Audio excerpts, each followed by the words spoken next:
My name is Rebecca Lee, and I co-wrote this book, The Mercury Detoxification Manual, with Andy Cutler, PhD, who should have got a Nobel Prize for what he figured out.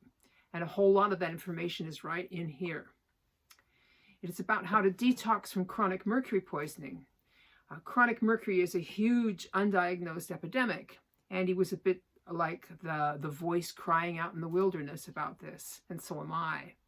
People don't see it, people don't understand it. I think this is because of what is called the just world fallacy.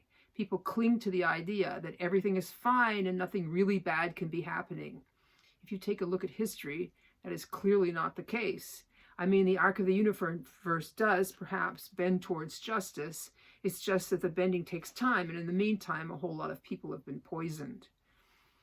So I was futzing around on the internet the other day, on Twitter, and I came across this article about Spoonies. It said that there is a community of chronically sick young girls on social media, particularly TikTok, who have come to be called that, Spoonies. Some of them have diagnoses like MS or autoimmune disease or fibromyalgia and so forth, and some of them are just sick, idiopathically sick. They got the name Spoonies because one of them came up with a system to describe the energy issues they deal with. It is called the spoon theory. They count the daily amount of energy they have in spoons. Say a person has allotted 10 spoons a day of energy. Getting up and brushing their teeth may take 1, getting breakfast another, then they only have 8 left for whatever they have to accomplish in that day. So they have to be careful. Maybe they have a 5-spoon event coming up, like a doctor's appointment they have to drive to, another 3 to get home, and that's it for the day. No energy left for anything more. Some people have more spoons, others less. There are days with more spoons and days with fewer. In one video, a girl said that she saw that part of it more like a traffic light. Some days are red and she can't get out of bed, others yellow and she can do a thing or two. And on a green day, her energy is reasonable, but not that great, really. Now, to all you people out there struggling with chronic mercury, doesn't that sound familiar? Back when I was starting out on this trip to get better, I told a therapist that I could do about 1 thing a day. Like I could go to the supermarket or I could walk the dog, but not both. Go past my quota of energy and I would wind up a quivering mass of biochemical wreckage, as Andy Cutler put it so eloquently.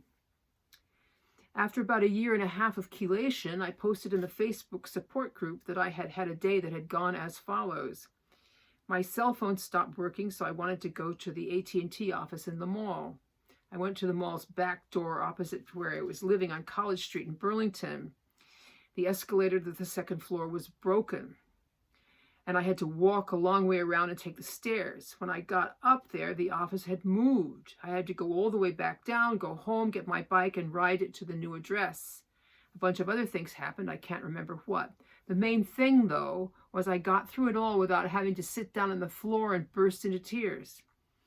This story was greeted with astonishment in the Facebook group. People wished that they could have a day like that. So the little Spoonies on TikTok are treated with some skepticism. Some educated know-it-all suggested that they are reinforcing their problems and causing a mass contagion hysteria situation. This reminds me of the hysterical women in the time of Freud that the book Age of Autism talks about. Turns out that was probably chronic mercury poisoning. And I think this TikTok thing is chronic mercury poisoning too. Where are the boys then, you may ask? Well, mercury hits boys differently. They tend to get more autism and degrees of autism. Maybe there is a group of boys somewhere making in-jokes about Pepe the Frog and talking about their inability to hold jobs and what it is like to play video games in their mom's basement. But poor little girls, who cares if they are self-indulgent teety-boppers making a fuss? It is not going to get any better as they get older and wiser. I wish I could get a message to them. Hey, little girls, you have chronic mercury poisoning. You can fix that. You're young. Start now and you can get out of this in a few years. Don't wait. Chelate. That's my rallying cry. Don't wait until you're into your 70s to figure this shit out. Andy Cutler once said to me that this is not the first time there has been a mass poisoning that went unremarked. I was happy to read Catherine Austin Fitts talking about the quote, great poisoning that has taken place in the world. Good to come across someone who has noticed. Half of the little kids are sick some way or another, and now it's showing up in the teenagers and young adults. It's mercury. It always was, and it still is mercury. And you can chelate that crap out and get your body to start working properly again. So please like and share and all those good things. Wouldn't it be nice if we could wind up with a lot of little spoonies to help get through this better and get over, to help through this getting better and over it process, not to mention all those poor sullen boys who can't make eye contact with anybody.